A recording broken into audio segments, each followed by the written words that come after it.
مفتی حنیف قریشی صاحب نے جو گفتگو کی ہے، میں انشاءاللہ تعالی اس کو 7 علمی پوائنٹس کی شکل میں جو انہوں نے گفتگو اقوال زرعی ارشاد فرمائے ڈسکس کروں گا. ظاہر ہے میں تو انجینئر ہوں، تو آپ کو پتہ ہے میں بالکل اس کو کریٹیکلی چیزوں کو دیکھ کے بلیک اینڈ وائٹ میں جس طرح چیز لا کے سامنے رکھی جاتی ہے نا، میں پبلک کے سامنے رکھوں گا، اور پھر عوام الناس فیصلہ کرے گی کہ کس کا موقف قرآن و سنت کے مطابق ہے اور کس کا موقف جو ہے وہ قرآن و سنت کے منافی ہے.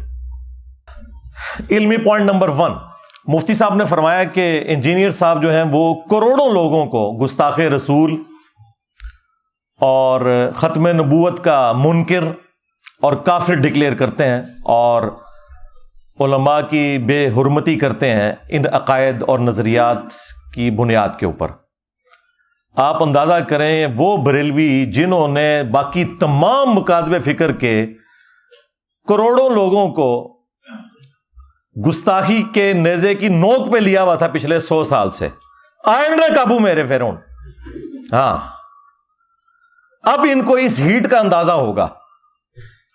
جب تک بات دوسروں پہ تھی یہ انجوائے کرتے تھے، آج اپنے پہ بات آئی ہے تو اب یہ کہہ رہے ہیں کہ جی ہمیں گستاخ رسول اور ختم نبوت کا منکر کروڑوں لوگوں کو انجینئر صاحب کافر کہتے ہیں. میں نے آج تک نہ تو کسی کو کافر ڈکلیئر کیا نہ گستاخ رسول ڈکلیئر کیا، سوائے ان کے جو چشتی رسول اللہ کے قائل ہیں.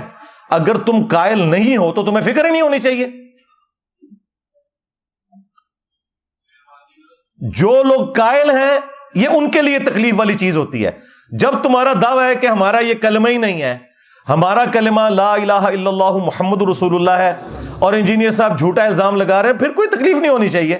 بس پھر عوام کو یہی بتایا کرو کہ یہ کتابیں ہم نے نہیں چھاپی، ہمارے بزرگوں نے یہ نہیں فرمایا، ہم نے مناظرے نہیں کیے، تاکہ عوام آپ کی شکل، آپ کی پرانی ویڈیوز کی شکل میں آپ کے سامنے رکھے کہ جھوٹ بولنا بند کرو. ہم نے جو جھوٹا دفاع کرتے ہیں نا صرف ان کے اوپر بات کی ہے، بزرگوں کے اوپر بھی بات نہیں کی ہے، ان کتابوں کی عبارتوں کے اوپر بات کی ہے. تو یہ بالکل ان کا جو الزام ہے یہ ردی کی ٹوکری میں پھینکنے والا ہے. اور پھر ان لوگوں کا اپنا حال یہ ہے کہ ان کے اپنے اعلیٰ حضرت نے حسام الحرمین کے اندر جب علماء دیوبند کے اوپر فتویٰ دیا تو انہوں نے نہیں لکھا تھا کہ دیوبند کے علماء کے کفر میں شک کرنے والا بھی کافر ہے. تو کروڑوں دیوبندیوں کو تو انہوں نے ڈائریکٹ کافر نہیں لکھا تھا کیا حسام الحرمین کے اندر، بلکہ لکھا یہ اسلام سے خارج ہیں اور مرتد ہیں. یہ بھی حسام الحرمین میں لکھا. اور احکام شریعت میں جب ان سے پوچھا گیا، یہ فتوے لکھ رہے تھے، وہ یہ نہیں ہے کہ راہ چلتے کسی نے ویڈیو کلپ بنا لیا تھا، وہ غصے کی حالت میں تھے. فتویٰ پوچھا گیا کہ بتائیں کہ یہ جو وہابی ہیں، اور پھر اس بریکٹ کو کھولا، دیوبندی، اہل حدیث، رافضی یعنی اہل تشیع، قادیانی یعنی قادیانی کافروں کو بھی اسی صف میں لا کے کھڑا کیا جہاں باقی فرقے تھے. نیچری یعنی نیچر میں ماننے والے لوگ، سر سید احمد خان کے، ان سب کا ذکر کر کے وہ بندہ سوال کرتا ہے کہ ان کے ذبیحے کا کیا حکم ہے. تو وہ اعلیٰ حضرت پھر قول زرعی ارشاد فرماتے ہیں ان ساروں کو ذکر کر کے، دیوبندی، اہل حدیث، وہابی، قادیانی، نیچری، رافضی، وہ کہتے ہیں یہ سب کے سب 1,00,000 دفعہ بھی اللہ کا نام لے کر جانور کو قربان کریں تو ذبیحہ مردار ہی رہے گا، اور یہ سب کے سب مرتد ہیں یعنی واجب القتل ہیں.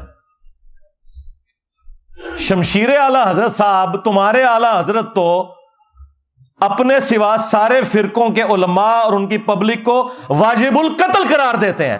تم لوگوں کی یہ جرت ہے کہ تم آج آ کے ہم سے بھیک مانگ رہے ہو کہ جی ہم پہ بات کیوں کر رہے ہیں. اب تمہیں ہیٹ محسوس ہوگی. یہ اللہ کی سنت ہے کہ اللہ تعالی نے موسیٰ علیہ السلام کی پرورش دربار فرعون میں کی تھی، اور میری پرورش جو ہے وہ بریلوی خاندان کے اندر کی ہے. مجھے پتا ہے ہم یہی کچھ کرتے رہے دوسروں کے ساتھ، اس لیے مجھ سے تو کوئی چیز چھپی ہوئی نہیں ہے. تو میں نے پھر بھی کبھی کسی کو کافر نہیں کہا، صرف عبارتوں پہ بات کی ہے، یا جو ان عبارتوں کا جھوٹا دفاع کرتے ہیں عام بریلوی دیوبندی اہل حدیث شیعہ کو کبھی بھی کافر نہیں کہا، ان کے بڑے علماء کو بھی کبھی کافر نہیں کہا. اعلی حضرت میرے سوا کوئی اور بولتا ہے ادر دین بریلوی؟ میں ہی بولتا ہوں نا، تو رسپیکٹ کے ساتھ ہی نام لے رہا ہوں نا. اور پھر اعلی حضرت کے جو ملفوظات ان کے اپنے بیٹے نے جمع کیے، جو پہلی جلد ہے اس کو تو اعلی حضرت نے خود پڑھا ہوا ہے ملفوظات کی، اور اس کی شان میں ربائی لکھی ہوئی ہے، اور وہ ملفوظات کے اینڈ پہ پرنٹ ہوئی ہوئی ہے. مفتی اعظم ہند مصطفیٰ رضا خان نوری، یعنی جو انڈیا میں بریلویوں کے مفتی اعظم، 1981 میں ان کی ڈیتھ ہوئی ہے، جن کی وہ مشہور زمانہ نعت ہے تو شمع رسالت ہے عالم تیرا پروانہ. انہوں نے یہ ملفوظات جمع کیے ہیں. 3 سوال ہوئے ہیں اعلی حضرت سے. پہلا سوال ہوا ہے کہ کیا وہابی دیوبند اور اہل حدیث کے پیچھے نماز پڑھ سکتے ہیں یا اپنی علیحدہ پڑھیں؟ انہوں نے کہا کہ نہ ان کی نماز نماز ہے، نہ جماعت جماعت ہے.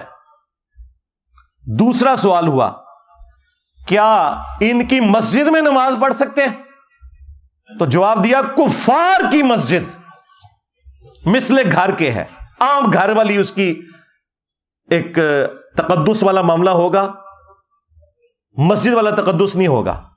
کفار کی مسجد. یہ نیو ٹی وی پہ بیٹھ کے کہہ رہے تھے ہم نے کبھی ایک دوسرے کو کافر نہیں کہا، یہ ڈائریکٹ لکھا ہوا ہے کفار کی مسجد. خیر اعلی حضرت نے یہ بھی غلط لکھا، کفار کی تو مسجد ہوتی نہیں ہے، کفار کی عبادت گاہ لکھنا چاہیے تھا. ہاں اعلی حضرت سے بھی بڑے اعلی حضرت موجود ہیں نا جو ان کی غلطیاں پکڑتے ہیں، ان سے سیکھ کے. کفار کی مسجد نہیں ہوتی، کفار کی عبادت گاہ ہوتی ہے. ورنہ قادیانیوں کو مسجد کیوں نہیں لکھنے دیتے یہ لوگ؟ اسی لیے کہ ان کا موقف ہے کہ وہ کافر ہیں، تو ہم انہیں مسجد نہیں لکھنے دیں گے، وہ بیت الحمد لکھتے ہیں. تو پھر یہ کیوں کہتے ہو کہ وہابیہ کی جو مساجد اور ان کو لکھا کفار کی مساجد، یہ لکھا کریں کفار کی عبادت گاہیں. اور تیسرا سوال ہوا اذان، تو انہوں نے کہا کہ نماز اور جماعت کی طرح ان کی اذان بھی باطل ہے. ہاں اگر اللہ کا یا رسول اللہ کا نام آئے تو آپ عز وجل وصلی اللہ علیہ وآلہ وسلم کہہ لیں، بس اس سے زیادہ کوئی اذان کا بھی احترام کرنے کی ضرورت نہیں ہے، نہ اذان کا جواب دینے کی ضرورت ہے. یہ مفتی حنیف قریشی صاحب کے اعلی حضرت کا حال تھا. علمی پوائنٹ نمبر 2، وہ کہتے ہیں کہ حضرت علی حجویری المتوفا 465 ہجری، حضرت بایزید بستامی المتوفا 261 ہجری، حضرت معین الدین چشتی المتوفا 633 ہجری، یہ وہ بزرگ ہیں کہ جن کی بزرگی اسٹیبلش ہے اور اس پر اجماع اور عملی تواتر ہے، اور ان لوگوں نے ہزاروں لوگوں کو کلمہ پڑھا کر مسلمان کیا ہے. لہذا اب ایک کام چک کے بھی رکھنا، تسی چپ رہنا ہے. یعنی یہ وہ اینڈ پہ یہی کہنا چاہ رہے تھے کیونکہ ان کی بزرگی مسلمہ ہے. ہمارا ایک معصومانہ سوال ہے کہ اگر کوئی شخص کلمہ پڑھا کر بزرگ ڈکلیئر ہو جاتا ہے تو جرمنی میں تو قادیانیوں نے ہزاروں کافروں کو کلمہ پڑھا کر اسلام میں داخل کیا ہے، جسے وہ اسلام سمجھتے ہیں. جس طرح بریلوی جو اسلام سمجھتے ہیں، جب تک وہ بریلوی نہ ہو جائے اس وقت تک تو مسلمان نہیں مانتے نا. دیوبندی بھی اسی اسلام کو مانتے ہیں جو دیوبند کی تشریح والا اسلام ہے. تو کیا وہ جرمنی میں بیٹھے ہوئے قادیانی وہ بزرگ ہو جائیں گے؟ چلیں یہ تو بہت ورسٹ مثال ہے، آپ کو سمجھنا ذرا مشکل ہوگی. اس سے آسان مثال، ہمارے پڑوسی ملک میں ڈاکٹر ذاکر نائک، وہ قادیانی تو نہیں تھے نا، اہل حدیث مکتب سے اٹھے تھے نا. انہوں نے ہزاروں ہندوؤں کو کیمرے میں کلمہ پڑھا کر مسلمان کیا، اور اس مقدس جرم کی وجہ سے انہیں غریب الوطنی کی زندگی گزارنی پڑ رہی ہے. تو کیا بریلویوں نے ڈاکٹر ذاکر نائک کو ولی اللہ مان لیا؟ اس زمانے کا سلطان الہند مان لیا، ہند میں ہی کلمہ پڑھایا نا. یہ مفتی صاحب ان کے لیے پتہ کیا الفاظ استعمال کرتے ہیں؟ ٹی وی میں، مین ٹی وی چینل کے اوپر انہوں نے کہا ڈاکٹر ذاکر نالائک. نام بگاڑتے ہیں یہ. اور ایک اور وہ خبتی قسم کا پاگل مولوی ہے ان کا مفتی، وہ کہتا ہے ذکر نالائک، نعوذ باللہ. میں بابیاں نوں نہیں مندا، جھوٹ ساڈے گل پا چھڈی. جن ایک نواں ہی باب کھول دیتا. لیکن پترا تیرے حوصلے واسطے میں دس دیواں تیرے تو وڈا ذاکر نالائق بلکہ ذکر نالائق آیا سی. او نہ رہا پتر او تو تے شے ہی کوئی نہیں, او تو تے شے ہی کوئی نہیں جھوٹے. اب ذکر جو ہے نا وہ عربی زبان کے اندر یعنی مرد کی شرمگاہ کے لیے لفظ استعمال ہوتا ہے, اور عام بندوں کو تو نہیں پتا چلتا کہ وہ کیا بکواس کر رہا ہے. تو تم نے سلطان الہند ڈاکٹر ذاکر نائک کو کیوں نہیں مان لیا؟ تو پتہ یہ کیا کہیں گے, جی اس کے عقیدے ٹھیک نہیں. تواڈے بابیاں دے بھی عقیدے ٹھیک نہیں, اپنے ناماں دے کلمے پڑھانے والے ہو. میں نبی سا ہے ہی کوئی نہیں, تیرے بابے تے شے ہی کوئی نہیں. لے جاؤ اپنے بابے تو, ہاں دبو انہاں نوں جا کے ہن. جی عقیدے ٹھیک نہیں ہے. نہیں آپ تو کہہ رہے تھے کلمہ پڑھایا ہے. او نہیں جی اللہ بھی فاسق سے بھی کام لے لیتا ہے جی دین کا. جی وہ بخاری مسلم میں حدیث ہے, ایک فاسق سے بھی اللہ تعالیٰ نے دین کا کام لیا تھا, اینڈ پہ اس نے خودکشی کر لی. نبی علیہ السلام نے کہا فاسق سے بھی اللہ تعالیٰ دین کا کام لے لیتا ہے. ہاں آئے ہو نا داد لے. ہاں اب پتا چلا کہ تمہارے بزرگوں کے بارے میں ہم کیا سوچتے ہیں, جو کچھ تم دوسروں کے بزرگوں کے بارے میں سوچتے ہو. جی بزرگوں کا علماء کا احترام نہیں کرتے, تم کرتے ہو دوسروں کا احترام. اپنے بزرگوں کو رحمت اللہ علیہ, دوسروں کے بزرگوں کو مرحوم. ہاں اپنوں کے ساتھ 10 لائنوں کی دمیں لگائی ہوتی ہیں, دوسروں کے اوپر لانتے بھیجتے ہو. 99 قتل تے تسی بھی کیتے ہوئے نا, میں تے ایک کر کے تے سینچری پوری کیتی ہے نا. ہاں بڑا برا وقت آیا ہے جی بریلویاں ہوتے, یقین کرو انہوں نے کدے سوچا بھی نہیں سی. بڑا ہی برا وقت آیا جی, جنہوں نے پوری دنیا نو گستاخ گستاخ گستاخ آج بھیک مانگ رہے ہیں. انجینئر صاحب ہمیں گستاخ کہتے ہیں, انجینئر صاحب ہمیں ختم نبوت کا منکر کہتے ہیں. ہاں تو آڈا علاج ہی میرے کول سی, تو انہوں میٹھی میٹھی گلا نہیں سمجھ آندیاں. ہاں اے اینٹی وینم الزامی جواب پھکی اے الحمدللہ جیلم شریف تو ملتی ہے. ہاں الحمدللہ کتنی تمکنت ہوندی سی جی انہاں دی. نسدے جے ہن میرے نام تو بھی, میرے کلپس تو بھی, جنہوں نے باقی لوگوں کو گستاخی کے نیزے کی نوک پہ رکھا ہوا تھا.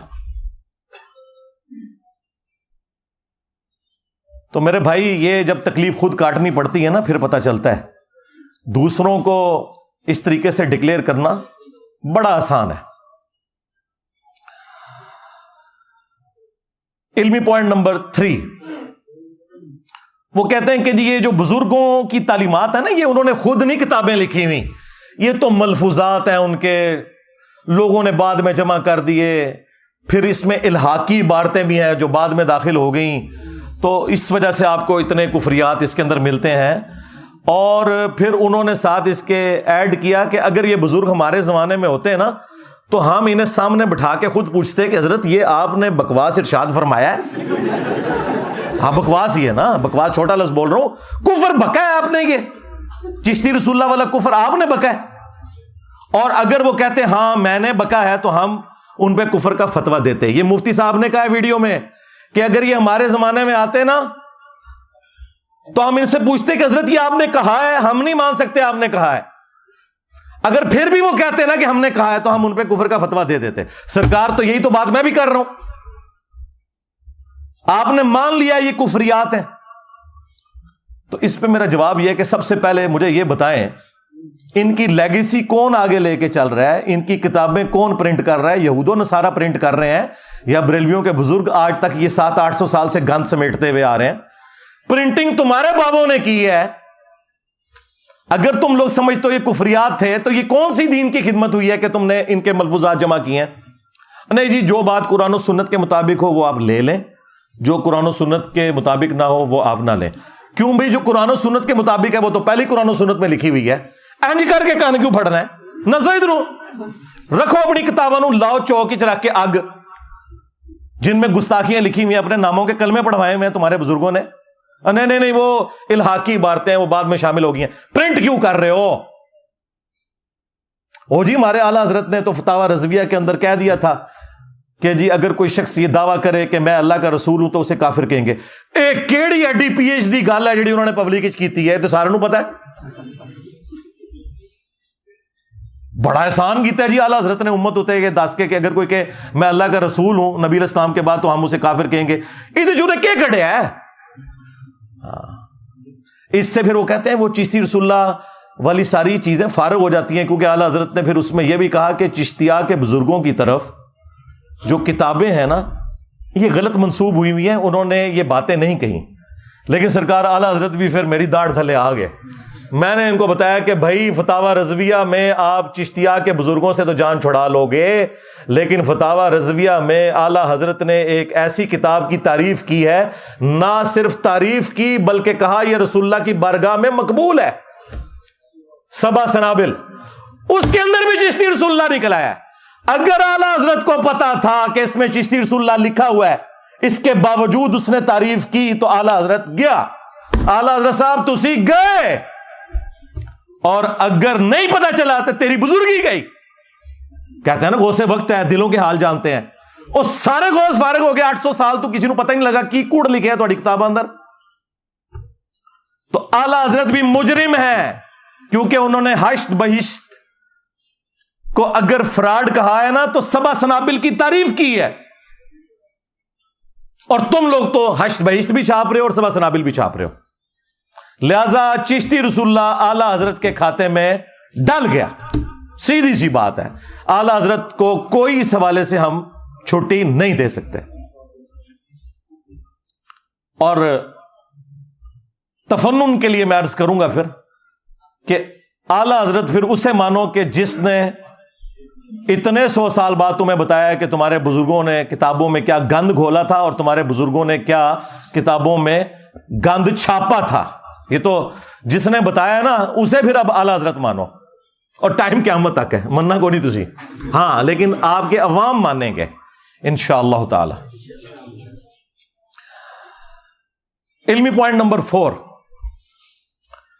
وہ کہتے ہیں کہ جن کی بزرگی مسلمہ ہے, اسٹیبلش ہے, ان کی اس قسم کی جو گستاخانہ باتیں ہیں نا اگرچہ ہے کفریہ ہیں, لیکن ان کو صوفیاء کی شتیحات کہا جائے گا. شتیحات کا مطلب ہے بونگیاں, پنجابی میں اس سے بہتر کوئی ترجمہ ہو ہی نہیں سکتا. یعنی کسی شخص کو ہوش نہ ہو کہ وہ کیا بول رہا ہے. تو صوفیاء اللہ کی محبت میں اتنے مست ہو جاتے تھے کہ انہیں اپنی ہوش نہیں رہتی تھی, اور اس کی وجہ سے وہ یہ کفریات بک دیتے تھے. اگرچہ یہ بکتے جو کچھ تھے وہ ہوتا کفر تھا, اور وہ کہتے ہیں اگر یہی بات کوئی اور کہے جو بزرگ نہ ہو تو ہم اسے کافر کہیں گے, لیکن بزرگ کو چھوڑ دیں گے. دیکھ کیسی 2 نمبری. یہ سیم کام پیر میر علی شاہ صاحب نے کیا ہے. ہاں, انہوں نے تحقیق الحق جو کتاب لکھی, اس میں انہوں نے جب غلام احمد قادیانی دجال نے یہ اعتراض کیا نا کہ چشتی رسول اللہ لکھا ہوا ہے, انہوں نے کہا کہ ان کی بزرگی تو مانی ہوئی تھی, تم اگر پڑھواؤ گے نا کوئی ایسی بات تو تمہیں ہم کافر کہیں گے. وہ تو ایک خاص حالت میں انہوں نے یہ بات کی ہوئی ہے, ان کو ہم کچھ نہیں کہیں گے. اب پتا چلا کہ قادیانیوں کے سہولت کار کون ہے. جس طرح وہ انڈین فلموں میں اور ہالی ووڈ کی فلموں میں اینڈ میں آپ کو پتا چلتا ہے نا کہ وہ بیچ میں سے سارا ماسٹر مائنڈ وہی نکلتا ہے بندہ جو کہ اس کے خلاف ساری جنگ کر رہا ہوتا ہے. یہ بھی سارے ماسٹر مائنڈ خود ہیں.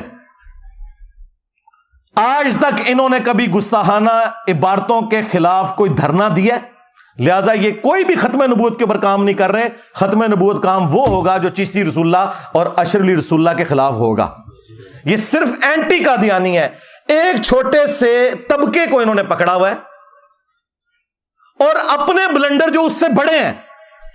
بڑے آپ سوچ رہے ہوں گے کیسے, اس لیے کہ بھائی غلام القادیانی نے جو کچھ کیا وہ آج تک گالیاں کھا رہا ہے, اور جن کے بزرگوں نے کلمے پڑھائی ان کو رحمہ اللہ کہتے ہیں, بزرگی ان کی ڈکلیئر کر رہے ہیں. اس نے تو اپنے آپ کو امتی نبی کہا تھا, انہوں نے ڈائریکٹ اپنے آپ کو نبی کہا. تو بڑے مجرم تو یہ لوگ تھے, اور الٹا ہی بزرگیاں ویل کر رہے ہیں. تو کہتے ہیں شتہیات, بونگیاں. اب یہ جو ان کی بونگیاں ہیں ان کے لیے وہ کہتے ہیں کہ جی ہم آپ کو دلیل دیں گے قرآن و سنت سے. انہیں پتا ہے کہ ان کی تو بات کوئی نہیں مانی جانی, تو قرآن و سنت سے ہم کوئی دلیل پیش کریں, جو میں کئی ایک ویڈیوز کے اندر ان کے دلائل کا رد کر چکا ہوں. سب سے بڑی دلیل یہ دیتے ہیں کہ جی وہ صحیح بخاری کے اندر تعلیقاً ایک روایت موجود ہے مولا علی علیہ السلام کا قول، جس کی پوری سند سنن ابن ماجہ کے اندر موجود ہے، کہ نبی صلی اللہ علیہ وآلہ وسلم نے فرمایا 3 لوگوں سے اللہ تعالیٰ نے قلم اٹھا لیا ہے۔ نمبر 1 جو مجنون ہے، پاگل شخص، نمبر 2 سویا ہوا شخص، اور نمبر 3 جو نابالغ ہے۔ اب آپ سوچ رہے ہوں گے کہ ان تینوں میں ان کے بزرگ کہاں سے آگے؟ وہ کہتے ہیں وہ جو مجنون ہے نا، یعنی پاگل ہے، ہاں وہی پاگل ہے، اے اللہ دے عشق پاگل ہو جاندے نے۔ تو میں پھر وہ خادم رضوی صاحب علی گل کرانگا، اوے انہوں ہلکا نہ جاڑو جڑا پونکدا جے نبی اتے پونکدا جے۔ اے سارے پاگل نبی اتے کیوں پونک کے گئے نے؟ کل تک تو تم ہمیں کہتے تھے با خدا دیوانہ باش، با محمد ہوشیار، اور بڑے فخریہ یہ مناظروں میں کہتے تھے کہ یہ آپ ہمیں بزرگوں کی شتیات نہ دکھائیں، یہ وحدت الوجود کی کیٹیگری میں نا وہ اللہ تعالیٰ کے بارے میں بات آتی ہے، نبی کے بارے میں کرتے تو ہم ان پہ کفر کا فتویٰ لگاتے۔ تو میں نے تو ساری گستاخیاں نبی کی شان میں نکالنی ہیں تمہارے بابوں کی، اب تم کہاں بھاگ کے جاؤ گے؟ با خدا دیوانہ باش، با محمد ہوشیار۔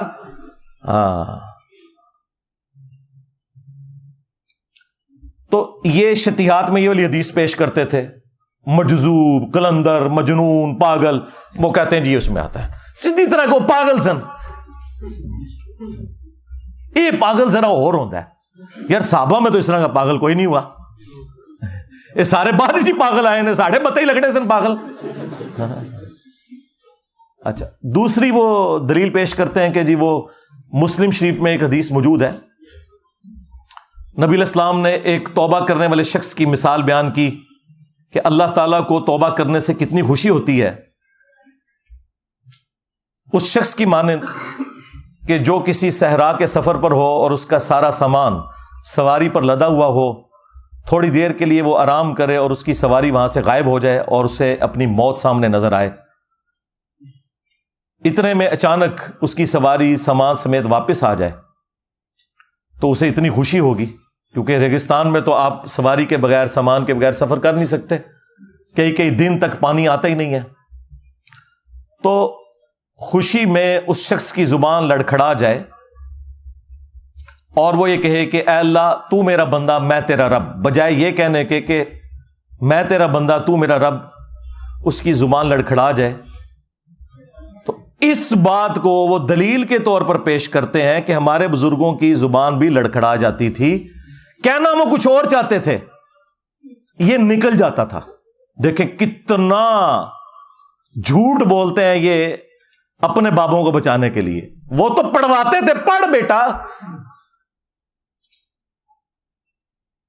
اور یہاں پہ کیا جھوٹ بولتے ہیں، اس کے آخری الفاظ سکپ کر دیتے ہیں، اس میں الفاظ ہیں من شدت الفرح، خوشی کی شدت کی وجہ سے، زبان لڑکھڑانے کی وجہ سے نکلا، اس نے یہ کہا نہیں ہے، کیا وہ وہی رہا تھا، تو سلپ آف ٹنگ تو کسی سے بھی ہو سکتا ہے، اس سے آپ دلیل پکڑیں گے، اور پھر وہ تو ایک مثال تھی، تمہارے بزرگ جب بھی بولتے ہیں ہمیشہ ہی ان کی زبان لڑکھڑاتی ہے، چلیں جب بعد میں ہوش آتی ہے پھر تو انہیں پتا چل جاتا ہے نا، بعد میں توبہ کر لیں، بعد میں توبہ کو نہیں کرتے۔ اور تیسری دلیل اس ویڈیو میں انہوں نے پیش کی، انہوں نے کہا کہ وہ دیکھیں قرآن پاک میں ہے کہ موسیٰ علیہ السلام کی جب پہلی ملاقات ہوئی اللہ تعالیٰ سے، جیسا کہ اس کی شان کے لائق ہے، تو درخت کی طرف سے آواز آئی تھی، وہ درخت اللہ تعالیٰ کی تجلیات کا مرکز بن گیا تھا، تو اس طرح ہمارے بزرگوں کی زبان اللہ تعالیٰ کی تجلیات کا مرکز بن جاتی ہے، اصل میں اللہ ان کے منہ سے بول رہا ہوتا ہے، استغفر اللہ۔ اور یار یہ عقیدہ تو ہمارا کسی نبی کے بارے میں نہیں ہے، رہ گیا یہ مثال دینا اس درخت کی یا کوہ طور کی مثال دینا کہ اس پہ اللہ نے تجلی ڈالی تھی، اس مثال کا تمہارے بابے سے کوئی لینا دینا ہے؟ آپ ہمیں پیغمبروں سے کوئی بات لا کے بتائیں کہ پیغمبروں کے اوپر کیفیت طاری ہوتی ہو اور پیغمبر اپنے منہ سے بول رہے ہوں اور وہ کہہ رہے ہوں کہ اس وقت اللہ میرے منہ سے بول رہا ہے، کفری عقیدہ ہے یہ۔ ہمارے محبوب علیہ السلام کے لیے بھی قرآن میں آیا وَمَا يَنْطِقُ عَنِ الْهَوَىٰ إِنْ هُوَ إِلَّا وَحْيٌ يُوحَىٰ، یہ اپنی خواہش نفس سے کچھ نہیں کہتے، یہ وہ کہتے ہیں جو انہیں وحی ہوتا ہے۔ ہم تو رسول اللہ کے لیے بھی یہ نہیں مانتے کہ ان کے منہ سے اللہ بولتا تھا، وحی ہوتی تھی۔ کس بات کو کہاں جوڑتے ہیں جا کے؟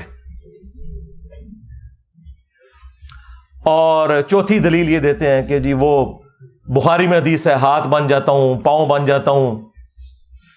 اچھا بس اتنی حدیث ہے؟ یہ پوری حدیث, یہی حدیث دلیل بنائی ہے کشف المحجوب میں بھی علی حجویری صاحب نے بھی. اس حدیث کے اوپر میں تفصیلی بول چکا ہوں, میری آپ یوٹیوب پہ ایک ویڈیو ضرور دیکھیں, توحید سے متعلق 10 دھوکے جو ان کے بزرگ دیتے تھے, ان میں نے اسے بھی ڈسکس کیا. یہ تو اللہ تعالیٰ نے کہا ہے کہ جب کوئی شخص فرائض پر پابندی اختیار کرتا ہے اور نوافل کے ذریعے ہمارا قرب حاصل کرتا ہے تو میں اس کے ہاتھ بن جاتا ہوں جس سے وہ پکڑتا ہے, میں اس کے پاؤں بن جاتا ہوں جس سے وہ چلتا ہے, میں اس کی آنکھ بن جاتا ہوں جس سے وہ دیکھتا ہے. تو کیا مطلب بھائی, کہنا کیا چاہ رہے ہو تم؟ یہ کہنا چاہ رہے ہو کہ اللہ اس کے پاؤں بن جاتا ہے, خود فزیکلی حلول کر جاتا ہے اس کے اندر؟ نہیں, یہ مطلب نہیں ہے. اس کے پاؤں نہ اور ہاتھ اللہ کا مظہر بن جاتے ہیں, بس پھر وہ ایک چھلانگ میں فلاں جگہ پہنچ جاتا ہے اور فلاں جگہ پہنچ جاتا ہے اور فلاں جگہ.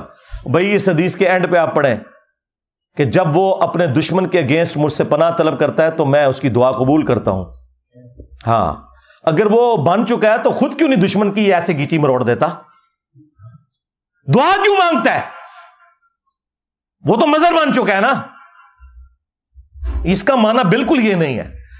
اس کا مطلب یہ ہے کہ کوئی شخص اللہ کے ساتھ کمیٹڈ ہو, پھر اللہ تعالیٰ اسے نیکیوں کے اوپر استقامت دے دیتا ہے. ہاتھ بن جاتا ہوں, پاؤں بن جاتا ہوں, آنکھیں بن جاتا ہوں, اس سے مراد یہ ہے کہ پہلے تو وہ اپنی کوشش کرتا ہے نا, اس کے بعد میں اسے استقامت دیتا ہوں کہ پھر پوری زندگی اس کی آنکھیں, پاؤں, ہاتھ, کان گناہ کی طرف نہیں بڑھتے بلکہ میری طرف ہی آتے ہیں. یہ میں اسے انعام دیتا ہوں. یہ کہتا ہے پھر انعام کیا ہوا؟ انعام یہ ہے کہ پہلے اس نے کوشش کی, استقامت ہی تو انعام ہے. پوری زندگی نیک عمال کرنے والے لوگ بھی اینڈ پہ جا کے اپنا بیڑا غرق کروا بیٹھتے ہیں. استقامت سے بڑی کوئی نعمت نہیں ہے. تو یہ اللہ تعالیٰ کی طرف سے اسے انعام ملتا ہے. لیس کمثلہ شیء وہو السمیع البصیر. اللہ کی مثل کوئی شے نہیں ہے, وہی سننے والا دیکھنے والا ہے. اللہ کے لیے ہم مثال ہی نہیں بیان کر سکتے کہ جی میں پاؤں بن جاتا ہوں, اس سے مراد یہ ہے کہ اللہ اس کے پاؤں بن جاتا ہے. نہیں, یہ لٹریچر کی زبان میں بات ہو رہی ہے. ہمارے نبی علیہ السلام کے لیے ہے نا, قل ان صلاتی ونسکی ومحیای ومماتی للہ رب العالمین. اے نبی تم فرماؤ اپنی امت سے کہ بے شک میری نماز, میری قربانی, میرا جینا, میرا مرنا سب کچھ اللہ کے لیے. اچھا دیکھیں, ساری عزتیں انہوں نے اللہ کے نام کے اوپر, رسول کے نام کے اوپر ویل کی ہوئی ہیں, لیکن اس کے اگینسٹ عبادت ان بزرگوں کی کروا رہے ہوتے ہیں. بڑے پہنچے نے اللہ نو کدھر ذکر بھی نہیں کرتے بچے. جب ٹیکنیکل ڈسکشن ہوتی ہے تو پھر اللہ کو بیچ میں ڈالتے ہیں. میں اسی پہ پھر عرض کرتا ہوں نا کہ عزتیں اویل کی تم نے اللہ اور اس کے رسول کے نام کے اوپر, عز و جل و صلی اللہ علیہ وآلہ وسلم. چندے بٹورے تم نے قرآن و سنت کے نام کے اوپر, سواریاں سوار کی تم نے مکے اور مدینے کے نام کے اوپر, اور پھینکی جا کے بغداد شریف, اجمیر شریف, دیوبند شریف, بریلی شریف میں. غداری کی ہے تم نے اللہ کے ساتھ اور اس کے رسول کے ساتھ, عز و جل و صلی اللہ علیہ وآلہ وسلم. پھر دیکھ لو اس غداری کا انجام کیا ہوا ہے. کتنی بڑی بلا اللہ نے تمہارے اوپر چھوڑ دی ہے. ہاں, میرے نبی عیسیٰ ہے ہی کوئی نہیں, تیرے بابے تھے شے ہی کوئی نہیں. ہاں, کہتے جی تاریخی اتنا بڑا فتنہ کوئی نہیں آیا. ہاں بالکل ٹھیک ہے, عربی والا فتنہ. واقعی ان کو تو آج تک کسی نے چیلنج ہی نہیں کیا تھا. یہ بیٹھے ہوتے تھے حکومتوں میں, کوئی بات کرتا تھا اس کو خاندان سمیت غائب کروا دیتے تھے. یہ تو آج یہ ماڈرن ڈیموکریسی, ماڈرن جو ویلیوز اس وقت اور سوشل میڈیا اور فریڈم آف ایکسپریشن کی برکات ہے. ادروائز یہ لوگ تو ابھی تک تو یہ حکومت کرتے آ رہے تھے, لیکن ہر عروج کو زوال ہے. یہ تو ہونا تھا ایک دن. وہ اللہ تعالیٰ کی سنت ہے, جس سے مرضی کروا لے. پیچھے تو اللہ ہوتا ہے نا, انسان تو کچھ بھی نہیں کر سکتا. تو اس قسم کے یہ لیم ایکسکیوزز پیش کر کے دفاع کیا کرتے تھے اپنے بابوں کا. علمی پوائنٹ نمبر 5, یہ انتہائی خطرناک اور شرمناک قسم کی اپروچ مفتی صاحب کی.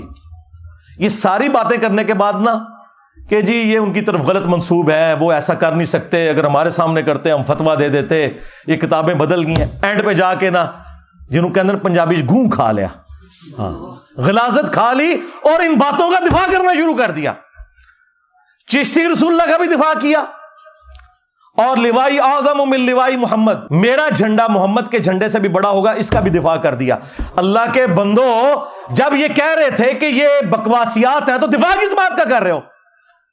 یہ اللہ تعالیٰ نے تمہیں ننگا کرنا تھا، اینڈ پہ جا کے دفاع کیا، اور پھر بڑے مزے لے کے نا حسس کے واقعہ سنا رہے۔ یہ جی پیر صاحب تھے، ان کا نام تھا صادق، تو انہوں نے اپنے ایک مرید سے پڑھوایا لا الہ الا اللہ صادق رسول اللہ، نعوذ باللہ۔ اے نما بھی مارکیٹ آ گیا جی۔ ہاں،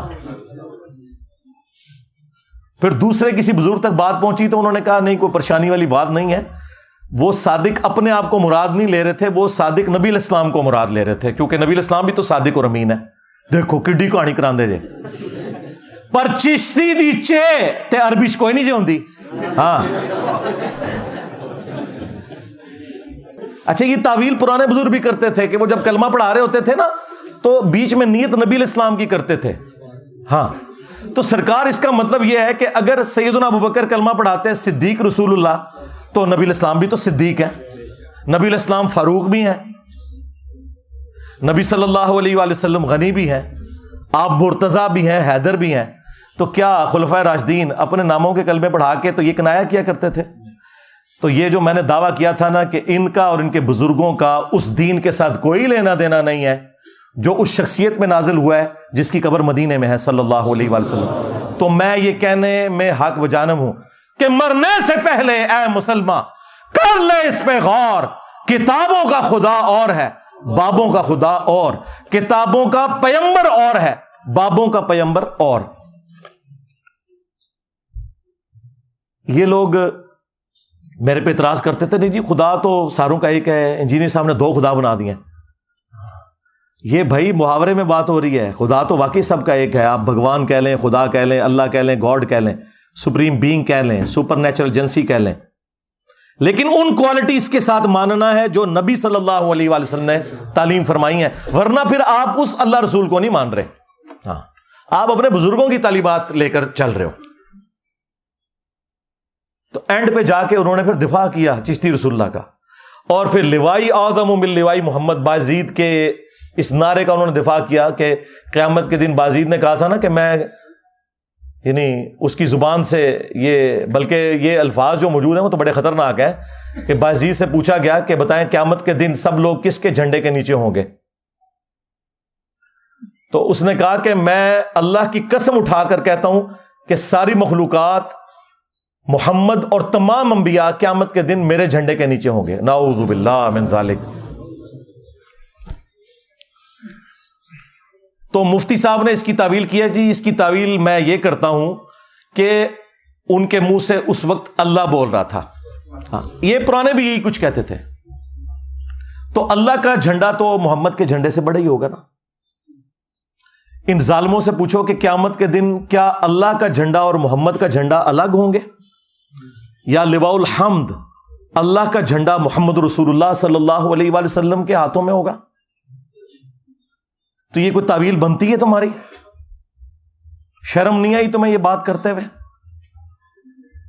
ہاں بخاری مسلم میں ہے کہ قیامت کے دن ہر غادر اور خائن شخص کے لیے میدان محشر میں ایک جھنڈا بلند کیا جائے گا اور اس کو بلایا جائے گا فلاں بن فلاں، تو غدار ہے، آ یہ تیرے لیے جھنڈا گڑا ہے۔ کہیں اس کو تو تم شفاعت کا جھنڈا نہیں مانے ہوئے؟ جھنڈا تو ایک ہے، محمد اور اللہ کا جھنڈا الگ نہیں ہے۔ کسی خلیفہ راشد کی جرت نہیں ہوئی کہ وہ اپنی زبان سے ایسی بات کرے۔ شکر کرو حضرت عمر زندہ نہیں ہے، ورنہ فیصلہ کسی اور طریقے سے ہوتا، میں تو صرف زبان کھولتا ہوں۔ تو یہ وہ دفاع کر رہا تھا پہلے اتنی باتیں کر کے، تو یہ ایک ٹکٹ میں ایک ایک نہیں، 2 نہیں، 3 نہیں، 4 مزے کرتے ہیں، اور میں نے ان کے چاروں مزے ہی خراب کر دیے ہیں اللہ کے فضل سے۔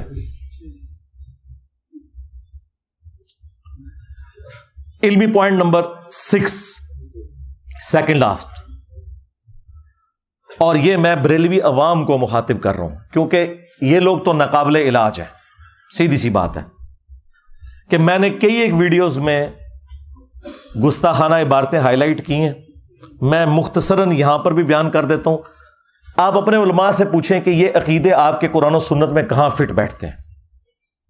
نمبر 1 چشتی رسول اللہ، جو حشر بہشت میں بھی لکھا ہے اور سبع سنابل میں بھی لکھا ہوا ہے، اور اعلیٰ حضرت نے خود تعریف کی ہے اور کہا یہ رسول اللہ کی برگاہ میں کتاب مقبول ہے سبع سنابل فتاوی رضویہ کے اندر، لہذا اعلیٰ حضرت بھی مجرم ہے اس میں، انہوں نے ایسی کتاب کی تعریف کیوں کی جس میں چشتی رسول اللہ لکھا ہوا تھا؟ اگر انہوں نے انجانے میں کی تو ان کا علم غیب فارغ، اور اگر جان بوجھ کے کی تو ایمان بھی فارغ۔ اب آپ فیصلہ کریں۔ جی وہ معین الدین چشتی صاحب خاص حالت میں تھے، مرید ہونے ایک شخص آیا تو پوچھا کلمہ کیسے پڑھتا ہے؟ اس بیچارے نے صحیح کلمہ سنایا، کہا نہیں ایک دفعہ نا اس طرح پڑھ، چشتی رسول اللہ کے ساتھ پڑھ۔ تو اس نے پڑھ دیا، تو کہتے ہیں خواجہ صاحب بہت خوش ہوئے، اسے مرید بھی کیا اور اسے انعامات سے نوازا، اور پھر جاتے ہوئے کہا کہ وہ میں نے تیرا امتحان لیا تھا، کلمہ وہی ہے بس۔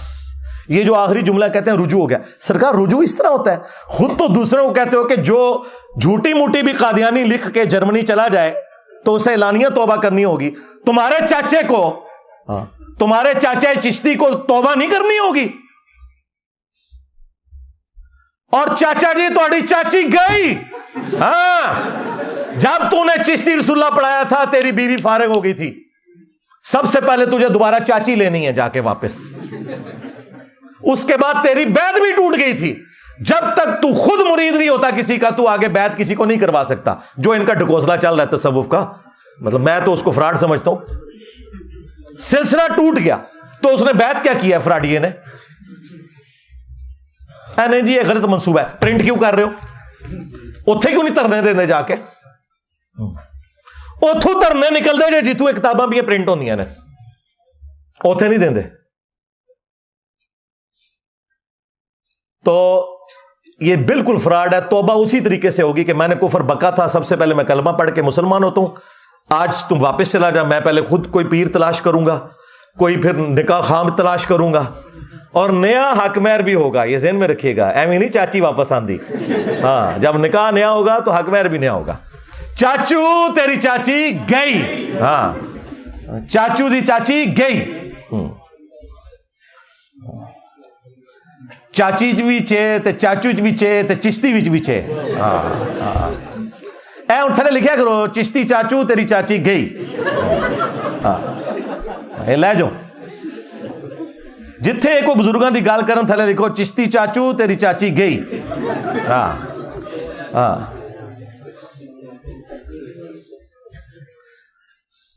تو یہ اس طریقے سے جھوٹے جھوٹے دفاع کرتے ہیں۔ اللہ کے بندو اس طریقے سے اگر معاملہ، اگر کلمہ ہی نہیں ہے تو پیچھے اسلام کیا رہ گیا؟ اور دوسرا ریفرنس ہے اشرف علی تھانوی رسول اللہ۔ آپ سوچ رہے ہوں کہ اس کا ذکر کیوں کر رہے ہیں بریلویوں کے ساتھ؟ اس لیے کہ بریلویوں کو یہی بات سمجھ آئے گی، کیونکہ اشرف علی تھانوی رسول اللہ کو وہ کفر کہتے ہیں آلریڈی۔ اب ویسے خاموشی اختیار کر لی ہے۔ ایک مولوی نے تقریر ریکارڈ کی، کہتا رہا اشرف علی رسول اللہ کا سوال تو یہ علماء دیوبند خود جواب دیں گے، میں صرف چشتی رسول اللہ کا جواب دوں گا۔ ہائے ہائے کس طرح پرا بنے نے، یعنی ایک جملہ بولنے کے لیے تیار نہیں ہے، کہہ رہے ہیں وہ دفاع کریں گے۔ ایک جملہ بول دو نا کہ ہم 100 سال سے کفر کہہ رہے تھے، اب انجینئر کی وجہ سے اب ہم صرف انجینئر پہ بھونکیں گے، ان کو ہم کچھ نہیں کہیں گے، ہم اتنے معاذ نہیں کھول سکتے، وہ انجینئر کا حوصلہ ہے۔ ہاں تو یہ دوسرا ریفرنس بھی بریلویوں کے کھاتے میں ہے، کیونکہ اب یہ خاموش ہو رہے ہیں، اور جب اس کو کفر کہیں گے تو ہم لا کے چشتی رسول اللہ سامنے رکھ دیں گے، آپ کہیں گے ہاں جی فتویٰ تو آپ پہلے ہی دے چکے ہو، لو تمہارے بابا جی اور چاچو جی اور چاچی جی فارغ۔ تیسرا ریفرنس میں نے کشف المحجوب سے دیا تھا، صحب اور سکر والے چیپٹر میں انہوں نے باجزید بستامی کا سکر بچانے کے لیے اور جنید بغدادی کا صحب بچانے کے لیے انبیاء کرام کو تختہ مشق بنایا، اور انہوں نے کہا کہ جس طرح حضرت داؤد علیہ السلام کی بھی نظر پڑ گئی تھی نا اپنے ایک صحابی کی بیوی پر، اور انہیں پسند آئی اور جنگ میں آگے مروا دیا اور خود شادی کر لی، تو وہ حالت صحف میں تھے۔ یہ صحف سواد والا ہے، یعنی ہوش میں تھے، وہ ایک سین کے ساتھ صاحب ہوتا ہے، وہ بھول ہوتا ہے، تو اسی لیے انہیں بعد میں توبہ بھی کرنی پڑی۔ یہ جھوٹا واقعہ جو تورات میں لکھا تھا، اس سے انہوں نے جنید بغدادی کا صحف ثابت کیا کہ اگر کوئی بزرگ کام ڈال دے نا ہوش میں بھی تو آپ نے کوئی فکر نہیں کرنی، وہ حالت صحف میں ہوتے ہیں۔ ہوش بھی کمپاؤنڈ پھر بھی تسی تعویل کرنی چاہتی، ہاں۔ اور سکر انہوں نے کہا مدہوشی، تو اس کی مثال کیا نبی علیہ السلام کی جو نظر پڑی تھی ایک صحابی کی بیوی پر، نعوذ باللہ، زید بن حارثہ کی، اور اللہ تعالیٰ نے اس صحابی کے دل میں اس کی نفرت ڈالی، پھر حضور نے ان سے شادی کر لی. یہ جھوٹا واقعہ، اس سے انہوں نے بایزید بستامی کا سکر ثابت کیا اپنے بابے کو بچانے کی خاطر. خود پیر کرم شاہ صاحب الازہری نے ضیاء القرآن تفسیر کے اندر لکھا ہے یہ کافروں کی سازش ہے یہ واقعہ ہماری کتابوں میں آنا. اور اسی پیر کرم شاہ صاحب نے جو ضیاء القرآن پبلیکیشن سے کشف المحجوب چھاپی، اس کے مقدمے میں اس کتاب کی تعریف کی کہ جدہ کوئی مرشد نہ ہوئے کتاب پڑھ لے، اور اس کے اندر وہ کفریہ واقعہ لکھا ہوا تھا. دیکھیں ایک ٹکٹ میں کتنے مزے کرتے ہیں، ایک طرف کتاب کی تعریف کر رہے ہیں، دوسری طرف اس کتاب کا واقعہ اس کتاب میں نہیں کفر کہہ رہے، دوسری جگہ کفر لکھ رہے ہیں. تو دیکھیں پھر ہماری عقابی نظریں کہاں پہنچتی ہیں. ہم میں شرافت تو مولا علی والی ہے، لیکن چلاکی ہوشیاری بنو امیہ سے بھی زیادہ ہے اللہ کے فضل سے، الحمدللہ. ہاں تو یہ ہم پوچھیں گے کہ یہ کفار کون ہے جنہوں نے سازش کر کے نبی علیہ السلام کے اوپر یہ جھوٹ باندھا ہے، اس شخص کے اوپر کہ جس کے بارے میں قرآن میں ہے ما ضل صاحبکم وما غوا، تمہارے نبی نہ کبھی بہکے ہیں نہ کبھی بے راہ چلے ہیں، جن کے بارے میں بخاری مسلم میں آیا کہ کنواری لڑکیوں سے زیادہ شرم و حیا تھی ان کے اندر.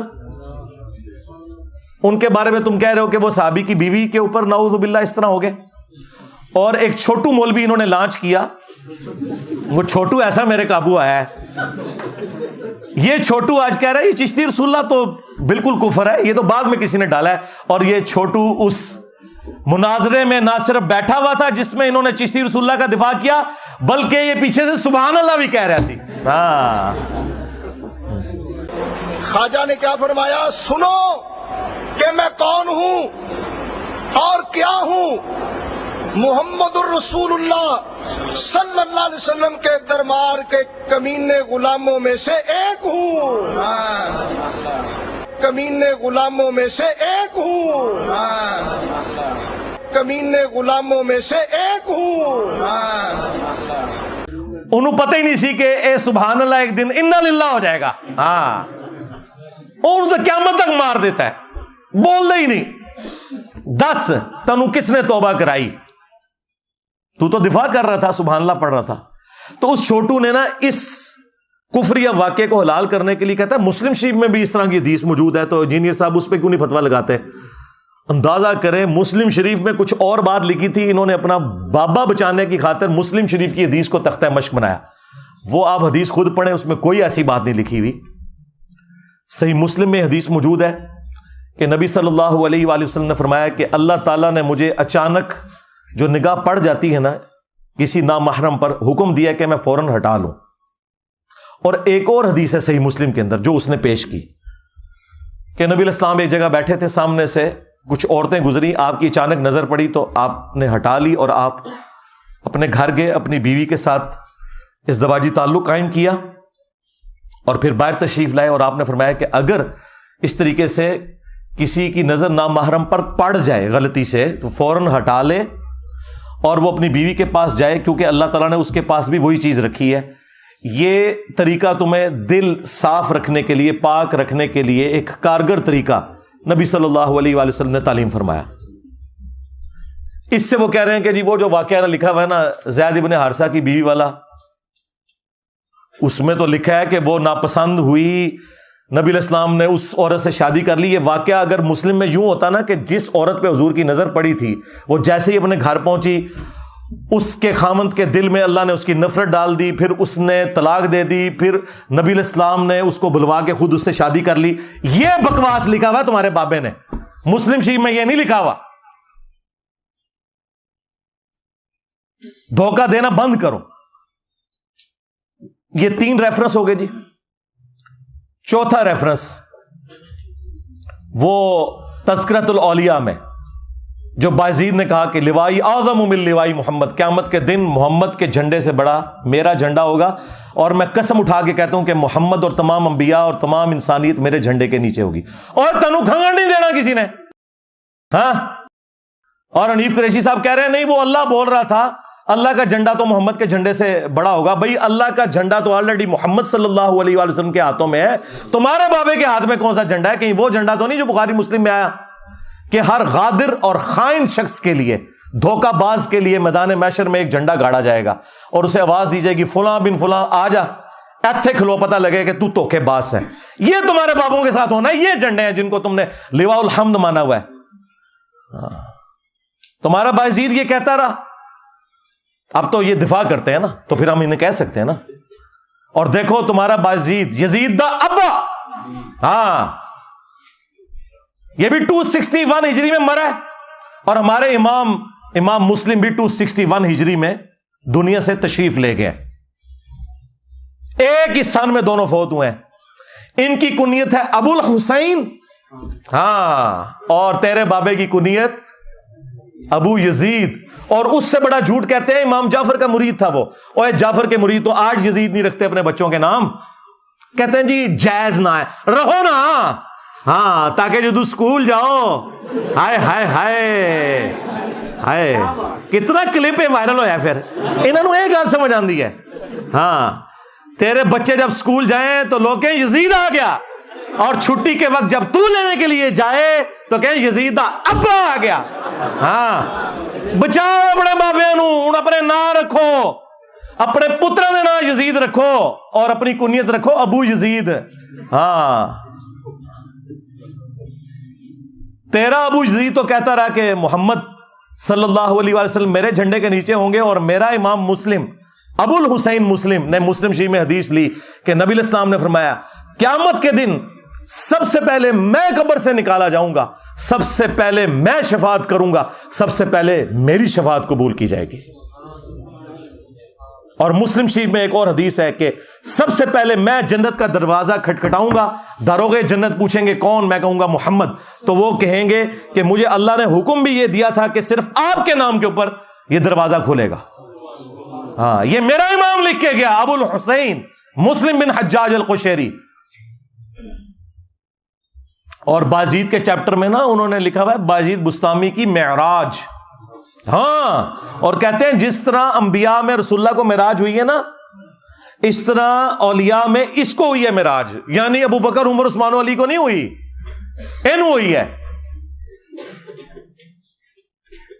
اور کہتے ہیں جنید بغدادی فرمایا کرتے تھے, اس میں ساتھ لکھا ہوا ہے تذکرۃ الاولیاء میں, کہ بازید کا مقام اولیاء میں ایسا ہے جیسا کہ جبرائیل علیہ السلام فرشتوں میں, یعنی فرشتوں کے سردار جبرائیل ہیں, اولیاء کے سردار بازید ہیں. تو سرکار عبد القادر جیلانی دی ہو گئی چھوٹی. ہاں, کیونکہ آپ تو کہتے ہیں وہ اولیاء کے سردار ہیں, اور عبد القادر جیلانی تو آیا بھی بعد میں. وہ 471 میں پیدا ہوئے اور 561 ہجری میں فوت ہوئے, اور یہ ان سے 300 سال پہلے فوت ہوئے 261 ہجری میں بازید بستامی. فیصلہ کرو کہ اولیاء دا سردار کون ہے. ہم سے پوچھیں گے, ہمارے تو اولیاء کے سردار ہیں ابو بکر, عمر, عثمان و علی رضی اللہ عنہم اجمعین وعلیہم السلام اجمعین. تو اسی فیصلہ کرو کہ عبد القادر جیلانی ولیاں دا سردار ہے یا بازید بستامی, کیونکہ تواڈے جنید بغدادی نے کہا ہے نا. ہاں, اور جنید بغدادی تو خود عبد القادر جیلانی کا پردادا پیر ہے. پردادا پیر کی بات مانے یا عبد القادر جیلانی کی مانے؟ سب کچھ فراڈ چل رہا ہے بھائی. تو یہ نبی صلی اللہ علیہ وآلہ وسلم کی عصمت کے اوپر لوگ ڈاکہ مارا کرتے تھے. ہم نے آ کے اب ان کو پکڑا ہے, اور ان کا جو بہانہ تھا نا جی با خدا دیوانہ باش, کیونکہ یہی بازید کہتا تھا سبحانی ما اعظم شأنی, میں پاک ہوں, میری شان بڑی بلند ہے. وہ کہتے ہیں وہ اللہ بول رہا تھا منہ سے, تو وہ یہ آپ ذرا شتیہات میں لیں. لیکن یہ جو اس نے بکا کہ میرا جھنڈا محمد کے جھنڈے سے بڑا ہوگا, جبکہ قیامت کے دن جھنڈا ایک ہی ہے اللہ کا, وہ رسول اللہ کے ہاتھوں میں ہے, یہ کس جھنڈے کی بات کر رہا ہے؟ ٹائم قیامت تک کا جواب دینا جو ویڈیو چاہ کے دا.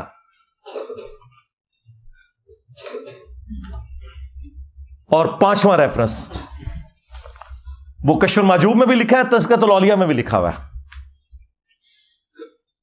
کہتے ہیں جی امام حنیفہ رحمۃ اللہ علیہ نے ایک دفعہ خواب دیکھی کہ وہ نبی علیہ السلام کی قبر مبارک کھود کے اس کے اندر اترے اور وہاں ان کی ہڈیاں جمع کی. نعوذ باللہ, اندازہ کرو.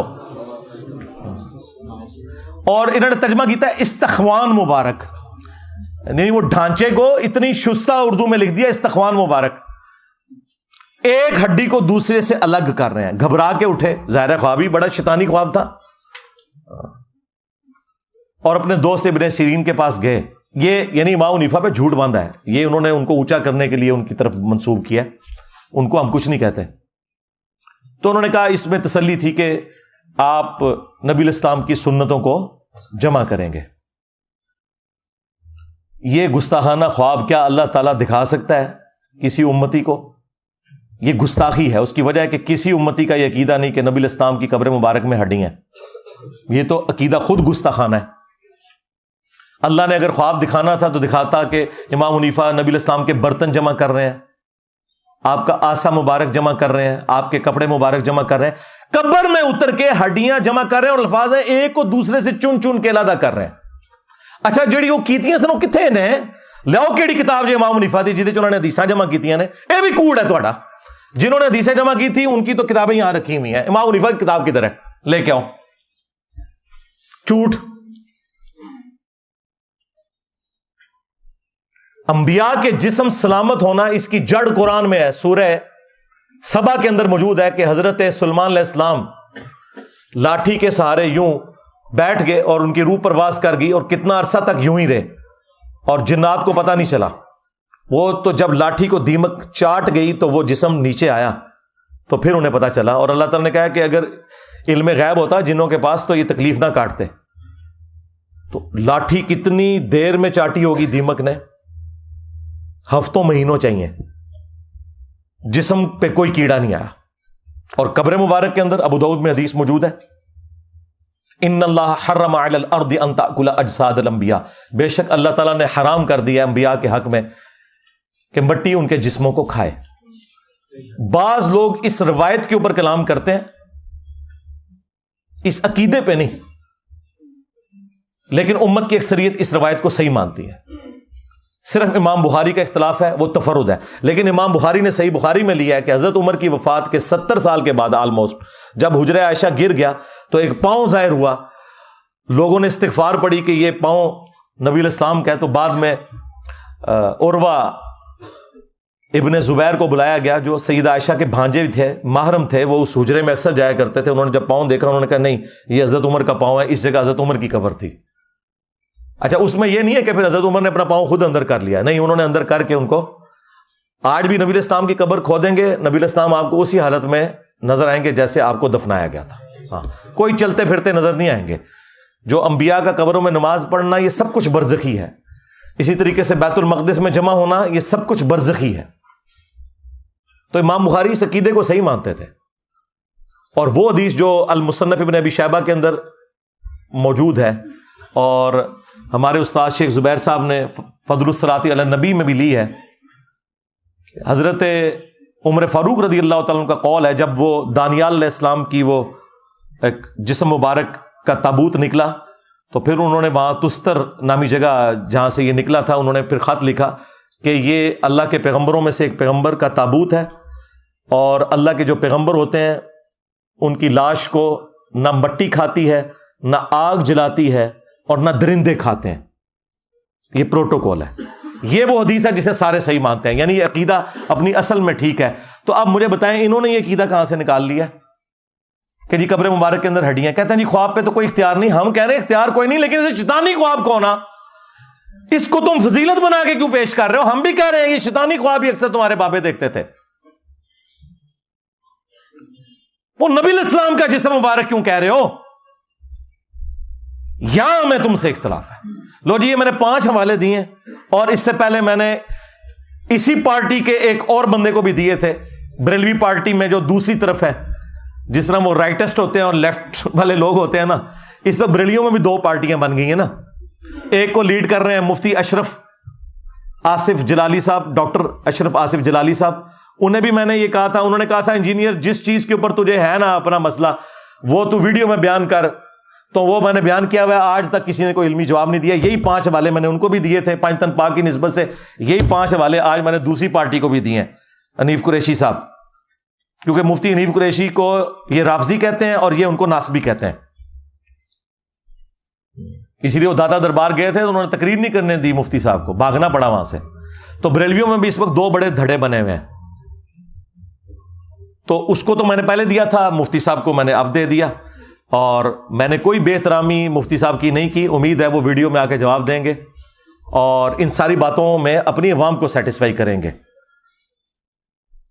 ہمیں سیٹسفائی کرنے کی ضرورت نہیں، آپ اپنی پبلک کو خود جواب دیں. اور علمی پوائنٹ نمبر 7 جو آخری، جو ان کے پاس حربہ ہوتا ہے کہ جی انجینئر صاحب کو ہمارے ساتھ بٹھا دیں یا میرے پاس آ جائیں یا میں اکیڈمی آ جاتا ہوں. سرکار اس کی ضرورت ہی نہیں ہے. آپ اپنی کوئی نمائندہ شخصیت کی بات کریں. اس کی وجہ ہے کہ آپ کو تو اکثریت نہیں مان رہے. اکثریت تو پارٹی وہ ہے جو الیاس قادری پارٹی اور ڈاکٹر اشرف آصف جلالی پارٹی ہے، وہ تو آپ کو رافضی مانتے ہیں. تو آپ بریلویوں کے کہاں سے نمائندہ ہو گئے؟ سیدھی سی بات ہے، میجورٹی تو ان کے ساتھ ہے. آپ کو کس نے نمائندہ شخصیت بنا دیا؟ اور ان کی بھی بات ہم کریں گے، وہ بھی نمائندہ شخصیت نہیں ہے ڈاکٹر اشرف جلالی، کیونکہ دوسری پارٹی ان کے خلاف ہے. نمائندہ شخصیت ہے مفتی منیب الرحمان صاحب. ہاں، جب سعد رضوی صاحب کے دھرنے کے اوپر مشکل وقت آیا تھا تو اس وقت کے آرمی چیف نے مفتی منیب صاحب کو بلا کر ثالثی کروائی تھی. وہ ہے نمائندہ شخصیت.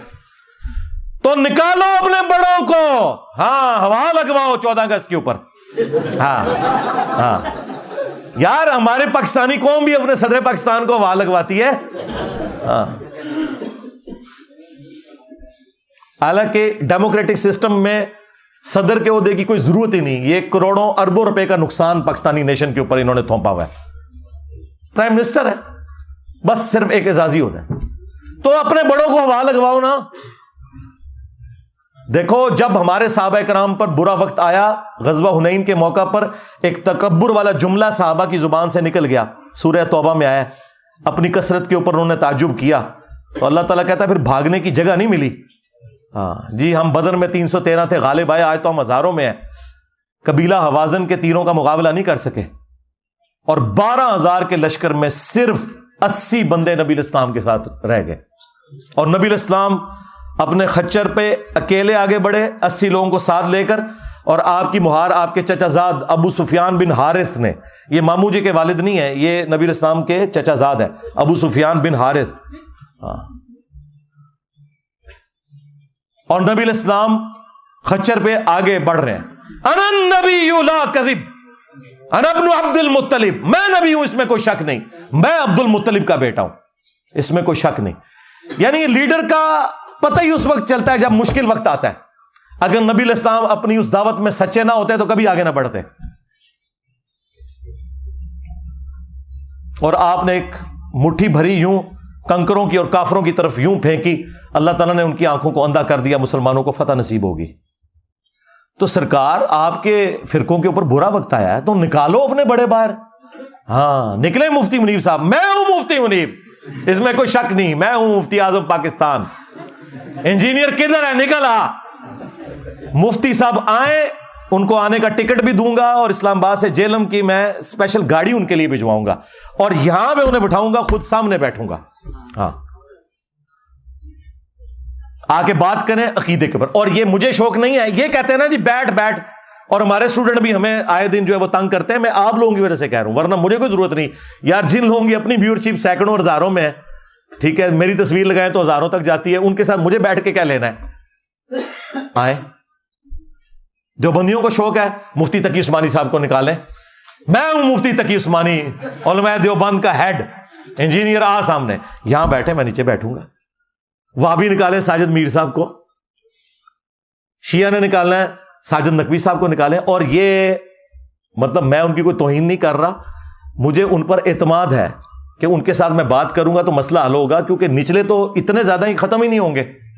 ایک سے بات کروں گا، دوسرا کہ ان کو تو پتہ ہے ان کو تو یہ فیلڈ ہی نہیں تھی، اس لیے وہ انجینئر صاحب سے زیر ہو گئے. تو وڈا کڈو ڈائریکٹ فائنل میچ کھیلیے. ہاں، اور یہ آپ کی خواہش کے اوپر ہے. اتنا مشکل وقت آیا ہوا نا یار، یہ بڑے کس دن کام آنے ہیں؟ اس سے برا وقت آنا تھا فرقوں پہ، اسی دن کے لیے بندے سنبھالے ہوئے تھے نا. نکالو. اچھا، تم کہتے ہو اگر یہ بول نہیں سکتے تو میں ایک اور آفر دیتا ہوں، یہ آ جائے، تم ان کے ساتھ بیٹھ جاؤ، ان کو سامنے بٹھاؤ اسٹیچو بنا کے، اور پہلے اناؤنسمنٹ کرو کہ ان کو چونکہ بات کرنی نہیں آتی، ان کے بہاف پہ میں بولوں گا. انجینئر صاحب آؤ، ختم نبوت کے اوپر بات کرو، عقیدہ توحید کے اوپر بات کرو، گستاخانہ عبارتوں کے اوپر بات کرو، میں کرنے کے لیے پھر بھی تیار ہوں. یہ معقول ہے نا جی؟ اس سے بھی آسان، اگر وہ بڑوں کو ہوا نہیں لگا سکتے، بڑوں سے ایک ویڈیو کلپ بنواؤ. بعض لوگ کہہ رہے ہیں انجینئر صاحب نے پہلے کہا تھا لکھوا کے لاؤ. سرکار میں نے پہلے دن سے کہا ہے ویڈیو لازمی بنوانی ہے، اور لکھی ہوئی تو ٹویٹس بھی ڈیلیٹ کر دیتے ہیں لوگ. ویڈیو چاہیے کہ یہ میرا بچہ، یہ میرا ریپریزنٹیٹو ہے، اس کی جیت میری جیت، میری جیت میرے فرقے کی جیت، اس کی ہار میری ہار اور میری ہار میرے فرقے کی ہار ہے. سرکار یہ باتیں ہیں، اسی لیے تو وہ ایک گلے پھاڑنے والے کو ان کے بڑے نے فارغ کر دیا تھا کہ تیری وجہ سے میری داڑھی پٹی جاتی ہے، تو آئے دن جا کے گل کرنا ہے اور سیدھا میرا نام لینا ہے، کڈو ساجد میر صاحب نو، ساجد میر صاحب نو. انہوں نے کہا تو منو بڑا بے شرم آدمی ہے، تو آئے دن میری داڑھی پٹوانا ہے تو. اور حقیقت بات ہے وہ بہت ماڈریٹ آدمی ہے، ساجد میر صاحب انتہائی ماڈریٹ آدمی ہے، وہ اس طرح کے نہیں ہے. وہ ہمارے استاد جو پروفیسر احمد رفیق اختر صاحب، ان کے پروگرام میں بھی وہ جایا کرتے تھے، مہمان خصوصی ہوتے تھے. اتنا ان کے اندر یعنی ٹالرنس موجود ہے. تو اس کی وجہ سے ان کو بھی سننی پڑتی ہیں. اور یہ میں سب کچھ صرف ان لوگوں کی خواہش پہ کہہ رہا ہوں، مجھے کوئی ضرورت نہیں ہے. اپنے بڑوں کو لانچ کریں یا ان سے ویڈیو اس طرح بنوائیں اور ٹائم قیامت تک جائے. یہ میں نے اس آخری بات کا جواب دیا جو انہوں نے کہا کہ جی وہ بھی کلپ بناتے ہیں، میں بھی کلپ بناتا ہوں تو مسئلہ ختم نہیں ہوتا. سرکار مسئلہ ختم ہو گیا ہے. مسئلہ ختم یہ ہوا ہے کہ تمہاری عوام یہاں آ گئی ہے، مسئلہ ختم ہو چکا ہے. مجھے تو کوئی مسئلہ نہیں ہے. تم نے اپنی عوام کو اگر واپس لینا ہے تو انہیں قائل کر لو، سیدھی سی بات ہے. میرے ساتھ بیٹھ کے کیا لینا ہے؟ میرے ساتھ بیٹھنا ہے تو پھر میں نے جو آپ کو یہ ساری چیزیں بتائی ہیں وہ آپ کے سامنے. میرا خیال ہے مفتی صاحب کو اور ان کے کٹر فالورز کو اس کے بعد انشاءاللہ آرام آ جائے گا.